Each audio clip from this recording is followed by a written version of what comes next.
Eva Rosen was just 17 when she met the man she thought had saved her life. But before that moment, before the lie that would shape the next 40 years, she was a girl and her fingers were always stained with ink, and she smelled faintly of paper from working in her father's bookstore. Her world was small and gentle. She dreamed of studying literature in Vienna, of being loved softly. She dreamed, because back then, she still could. Then, the soldiers came. One morning, the windows shook, and boots thundered down the street. Reality bent. Her mother's rosary fell. Her father whispered, "Stay close, little bird," his voice already sounding distant. They were herded into the Krakow ghetto, stripped of everything but fear. Eva learned to survive by watching, listening, memorizing guard rotations like she once memorized poetry. She grew silent and sharp. Even in the filth and hunger, she held onto a belief that cruelty had its limits, that the world couldn't stay dark forever. She didn't know the darkness had barely begun. On a frozen morning in 1944, she and her parents were dragged onto a cattle train to Auschwitz. Her father tried to shield her.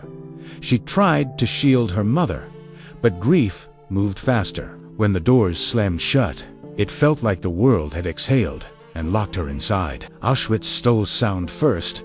Screams were swallowed by the wind. Her mother's hand slipped from hers in the selection line and never returned. Her father was pulled to the left aside. No one survived. He didn't fight. He just mouthed the word live, as if he could breathe his remaining years into her lungs. Eva became prisoner, 84,731. Her hair was shaved, her identity erased. She forced herself to forget softness. Softness made you slow. It made you dead.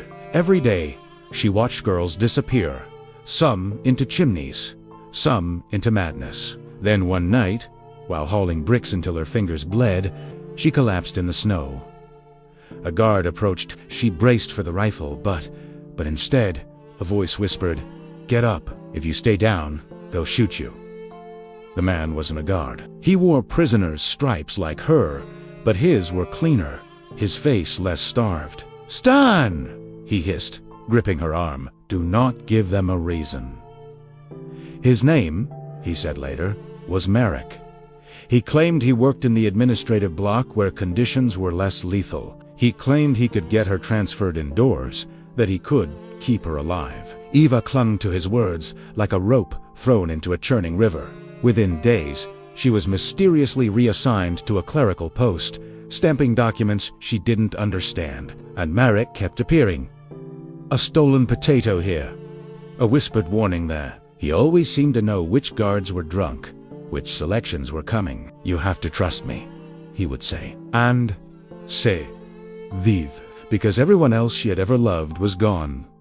Because he had a power she couldn't comprehend. Because for a few seconds at a time, he made her feel not entirely alone. When the camp was liberated, Eva weighed just 34 kilos and couldn't walk. Marek carried her out of the gates. She remembered his breath freezing in the air, his arms trembling under her weight, and she believed, fiercely, that he was her miracle. He told her they had no one left, that they needed each other to survive this strange new world. He said fate had tied them together. So, when he asked her to marry him 2 years later, she said yes. She believed she was choosing gratitude, choosing loyalty, choosing the one person who had seen her at her absolute weakest and still lifted her up. She never, ever imagined that the truth he was hiding, truth buried in old documents and survivor testimonies, would one day break her world a second time, far more violently than the first.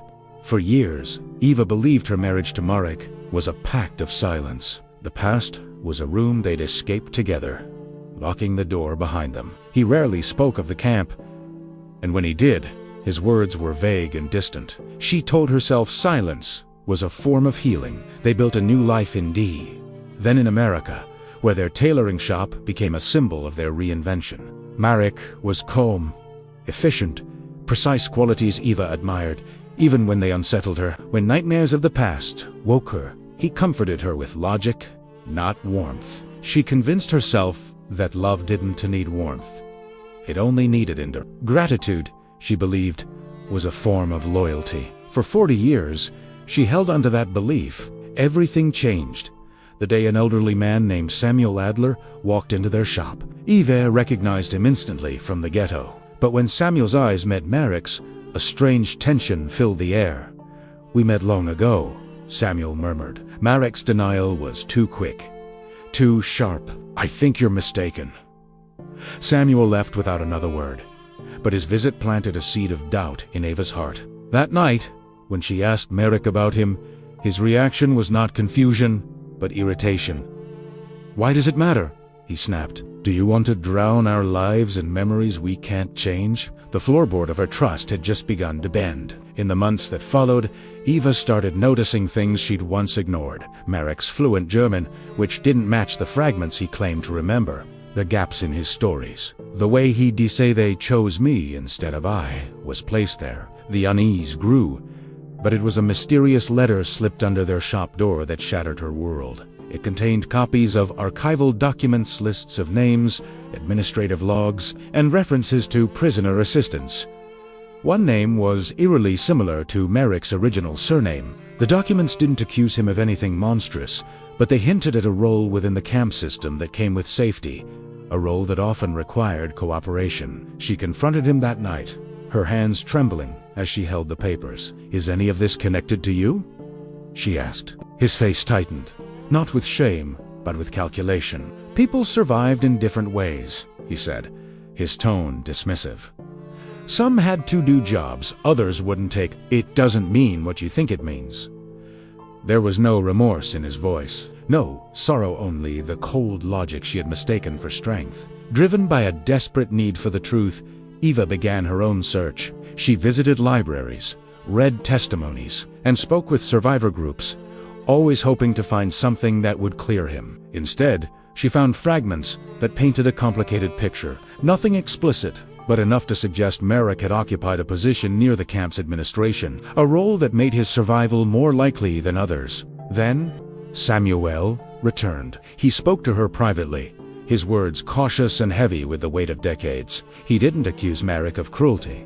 He simply confirmed her fears. "He had a position that kept him safer than the rest of us," Samuel whispered. "People said he had influence. You drew conclusions about him that he never corrected." After Samuel left, Eva sat alone for hours. The truth wasn't a single, monstrous act. It was a tangled web of choices, made for some. Choices Marek never apologized for. Choices he hid because they would shatter the image she had built of him. That night, she asked him the one question that remained: had he ever protected her for reasons other than love? His reply came without emotion, a statement of cold, practical fact. "We used each other to survive," he said calmly. "You just never realized it." And in that quiet moment, the entire foundation of Eva's life, a life built on a carefully constructed lie, collapsed not with a crash, but with a whisper. The man she had loved was a stranger, and their shared past was not a story of mutual salvation, but one of silent, unequivocal. Thank you for watching. If this story moved you, please consider subscribing for more content that explores the depths of the human experience. Na manhã seguinte, Eva acordou com a estranha sensação de estar vivendo a vida de outra pessoa. Era como se tudo em que ela acreditara por 40 anos tivesse se desfeito silenciosamente durante a noite. Ela levantou, fez café, arrumou a mesa, mas cada resto parecia ensaiado, pertencendo a alguém que não era mais ela. A rotina estava intacta, mas algo dentro dela tinha mudado para sempre. O apartamento antes aconchegante agora parecia um cenário com cada detalhe sugerindo uma história que talvez nunca tivesse sido verdadeira. Marek se comportava como se nada tivesse acontecido. Vestiu o casaco, ajeitou os punhos da camisa e comentou sobre o clima, como fazia todas as manhãs. Ele não perguntou como ela estava. Não mencionou o documento que ela lhe mostrara na noite anterior. Ele apenas continuou vivendo no modo exato que sempre escolhera. Linear, organizado, impenetrável. Essa normalidade quase estudada a deixou ainda mais inquieta. A ausência de conflito, de culpa ou mesmo de preocupação não parecia natural, parecia treinada. Depois que ele saiu, Eva passou horas andando pelo apartamento, como se estivesse tentando decifrar um código escondido nos objetos. Olhou para fotos antigas, para cartas guardadas por décadas, para presentes que ele lhe dera. Tudo parecia deslocado, contando duas histórias ao mesmo tempo. A que ela viveu e a que ele contou. Era difícil aceitar que ambas podiam coexistir. Nos dias que se seguiram, ela passou a observar Marek com um olhar diferente. Não mais como marido, mas como um personagem. Notou como ele evitava conversas sobre o passado, não com dor, mas com precisão. Notou como nunca falava sobre ninguém que conhecera antes da libertação. E como sempre corrigia detalhes históricos que ela mencionava, como um professor que domina o assunto. O que antes ela via como inteligência, agora parecia familiaridade excessiva. A sensação de estar casada com duas versões da mesma pessoa começou a se aprofundar. A versão que a carregou quando ela não podia andar, e a versão que agora administrava suas emoções como organizava documentos, com distância, sem apego. Eva tentou se convencer de que o problema era apenas a distância emocional que sempre existiu entre eles, mas a dúvida silenciosa e persistente não desaparecia. Determinada a encontrar clareza, ela voltou a pesquisar, desta vez não para encontrar provas de culpa ou inocência, mas para entender o tipo de função que alguns prisioneiros recebiam dentro do sistema do campo. Descobriu que havia muitas camadas de sobrevivência, algumas brutais, outras moralmente ambíguas, outras simplesmente práticas. Alguns eram escolhidos para trabalhos administrativos porque sabiam escrever, tinham resistência emocional ou pareciam cumprir ordens sem questionar. Nenhuma dessas funções tornava alguém um monstro, mas todas deixavam cicatrizes. Essas informações não absolviam, nem condenavam Marek. Apenas mostravam que sua história era mais complexa do que ela havia imaginado. E era isso que doía. Não o que ele fizera, mas o fato de ter escondido que sua sobrevivência fora construída de forma diferente da dela. A intimidade entre duas pessoas que passaram pela guerra deveria incluir a verdade, mesmo quando pesada. Eles nunca tiveram essa conversa. Certa noite, enquanto ajeitava caixas antigas no sótão, Eva encontrou algo inesperado. Um caderno velho, de capa de couro desgastada, dentro de uma mala que não era usada há décadas. Não era um diário emocional, mas um registro metódico de listas, datas e anotações curtas. Registros administrativos. A existência daquele caderno levantava questões que Marek nunca compartilhara. Ele havia passado 40 anos evitando falar de um passado que aparentemente havia documentado com precisão. Quando Eva lhe mostrou o caderno, Marek não expressou surpresa. Apenas disse: "Isso não muda nada. Todos mantemos lembranças à nossa maneira." A resposta, embora calma, soou ensaiada. Ele não parecia perturbado por ela ter encontrado aquilo, apenas incomodado por ela insistir em perguntar. A indiferença dele foi quase mais dolorosa do que qualquer revelação. Nos dias seguintes, Eva percebeu que o problema não era só o passado obscuro, mas a incapacidade dele de reconhecer o impacto que aquilo tinha sobre ela. Ele queria que tudo continuasse igual, que ela aceitasse uma história incompleta, porque a versão completa não lhe parecia necessária. "Isso não tem importância agora", ele repetia. Mas tinha. Importava para ela. Importava porque sua vida inteira fora construída a partir de uma narrativa que agora se revelava instável. Então, uma manhã, sem anunciar, Eva arrumou uma pequena mala, pegou seus documentos, trancou a porta e saiu. Não houve discussão, ultimato ou drama. Apenas a decisão silenciosa de se afastar para respirar. Pela primeira vez em anos, ela escolheu algo só para si. Espaço, distância, tempo para entender quem ela era sem a sombra de Marek. Ela deixou um único bilhete sobre a mesa da cozinha. "Preciso pensar. Não sei quando volto." Era simples, mas verdadeiro. E pela primeira vez, desde que tudo começou, ela sentiu que talvez ainda fosse possível reconstruir não sua história com Marek, mas sua própria identidade. Aquela que existia antes dele e aquela que poderia existir depois. Obrigado por acompanhar esta história. Seboque, Gostou? Não se esqueça de deixar seu like, se inscrever no canal e ativar as notificações para não perder nossos próximos vídeos. Até a próxima! Eva spent her first night away from home in a small roadside hotel. It was the kind of place where no one asks questions, where the silence feels intentional, and every guest seems to be escaping something they don't dare name. She chose the simplest room, dropped her bag on the floor, and just stood by the window for a long time, watching the dim parking lot under the yellow lamps. For the first time in decades, she was alone, and yet she didn't feel abandoned. The fear was there, of course, but beneath it pulsed a quiet, unfamiliar relief. She spent the next 2 days drifting through the hotel's hallways, drinking bitter coffee in the lobby and fighting the urge to call Marek. She didn't open the notebook again either. It was as if her body needed stillness before her mind could dare to reorganize everything. Each hour felt like a slow dismantling not just of her marriage, but of the version of herself that had existed inside it for so long. On the third day, she made a brief trip back to the apartment. She didn't go to stay. She went to retrieve a few boxers from the bedroom closet. They were filled with old letters, photographs, and small objects that had survived the decades, relics of a life she had lived before Marek.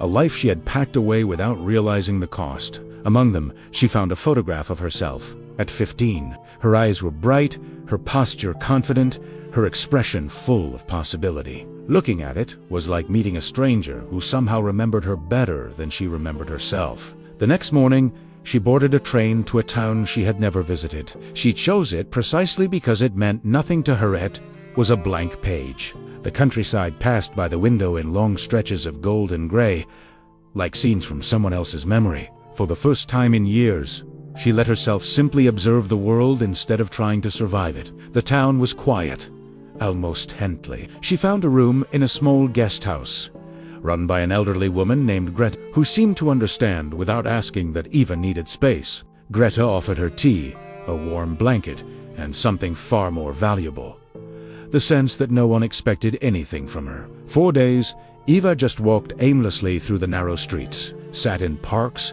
and listened to snippets of conversations she wasn't a part of. Anonymity became its own kind of healing. As distance grew, Marek's shape in her mind began to change. The silence he always carried, which she had once seen as a symptom of his trauma, now looked like a wall. Not a protective one, but a deliberate one. She remembered moments she had overlooked. How he never spoke about anyone from before the liberation. How he corrected historical details with cold precision. How his emotions seemed rationed, measured, almost practiced. What she once saw as strength now looked like a carefully controlled narrative. One afternoon, she sat on a bench watching an elderly couple quietly share a pastry. Their affection was so ordinary, so imperfect, so human, and it stirred something in her. She realized she had accepted a limited version of love for most of her life, not because she wanted so little, but because she believed that surviving the war meant she had forfeited the right to want more. That evening, she finally opened the notebook again. This time, she wasn't searching for accusations, but for understanding. The pages didn't prove guilt or absolve anything. They simply confirmed that Marek's past was far more complicated than he ever allowed her to see. A few days later, in the guesthouse bedroom, Eva wrote a letter to herself, a suggestion Greta had offered casually during tea. The letter became something unexpected, a confession, a reckoning, and a promise. She wrote about the decades she spent trying to keep a life intact, without ever asking if it was truly her life. She wrote about the habit of making herself small, of interpreting silence as safety. And she wrote about a woman she once was, the girl in the photograph who deserved to return. As she sealed the letter, something inside her shifted. The urgent need to decide Marek's fate was gone. What he had done in the past no longer defined her future. His truth belonged to him. Her truth, painfully late, but finally clear, belonged only to her. On her final night in the town, she opened the window and let the cold evening air fill the room. The world outside seemed bigger, the sky wider, the possibilities real. Eva fell asleep that night, not as someone running away, but as someone finally, truly walking toward herself. When Eva returned home, the apartment felt unfamiliar, as if the walls had rearranged themselves while she was gone. Marek was sitting at the kitchen table, hands folded, his posture rigid. He looked up the moment she walked in, not with anger, not with worry, but with a cautious expectation, like someone bracing for a verdict they can't predict. The silence between them was thick, shaped by everything she now knew and everything he had never said. "Where did you go?" he asked. His voice was steady, but it carried an undercurrent she had never heard before, not fear, but vulnerability. It was faint, almost accidental, but unmistakably human. "I needed time," Eva answered, "and space." He nodded, but his eyes dropped to the table. For the first time, she saw not the survivor who always seemed carved from determination, but a man who had spent decades holding his own history so tightly that he had forgotten how to set it down. Eva placed the notebook on the table. Marek stared at it, as if it were a fragment from another life. "I read it," she said. He exhaled slowly, the kind of breath you take before a long walk into a cold wind. "I thought I had hidden it better." "You did, but I wasn't looking for it." For several seconds, neither of them spoke. The refrigerator hummed. A car honked faintly outside. The world went on, unaware of the quiet unraveling inside their small kitchen. Finally, Marek lifted his gaze. "I should have told you," he said. "Not because you needed to know every detail, but because I didn't want secrets between us. I just didn't know how to talk about that time without reopening everything." Eva listened carefully. There was no defensiveness in his tone, no elaborate justification, just a deep, worn-out fatigue from someone who had spent too long living inside a story that was heavier than he ever admitted. "I don't need you to relive anything," she said gently, "but I needed honesty, even if it was imperfect." Marek's shoulders lowered slightly, as if a weight had shifted, not disappeared but shifted. He gave a slow, single nod. They moved to the living room. Eva sat on the couch. Marek remained standing for a moment before joining her, leaving a careful distance between them. It wasn't coldness, it was respect, a space for truth to sit between them. "What do we do now?" he asked. It wasn't a challenge, it was an invitation. And that, more than anything, surprised her. Eva looked at the photograph she had brought back, the girl she once was. For years, she believed that everything after the war was supposed to be simple, or at least stable. But stability built on silence isn't peace. It's endurance, and she had been enduring for too long. "We start again," she said, "but slowly and honestly." Marek closed his eyes, absorbing the words. When he opened them, they looked different, not brighter, not clearer, but more open. "I can try," he said. "I don't know if I'll be good at it, but I can try." Eva nodded. Trying was more than she had received for decades.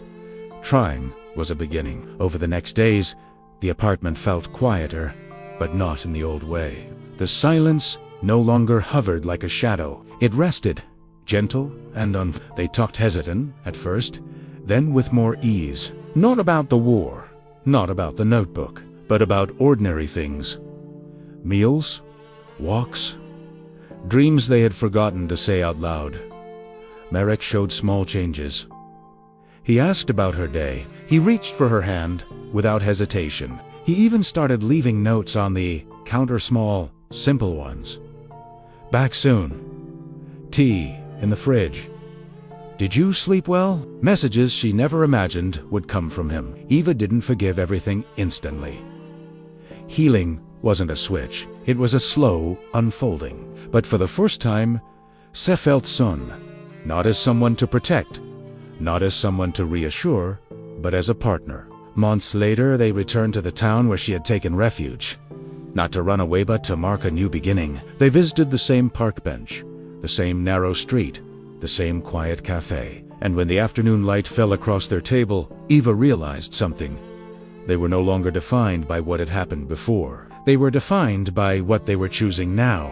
And sometimes, in stories born from the darkest chapters of history, the most unexpected ending is not tragedy, not rupture, but two people decide gently to begin again. Thank you for watching. If this story resonated with you, let us know in the comments, and don't forget to subscribe for more.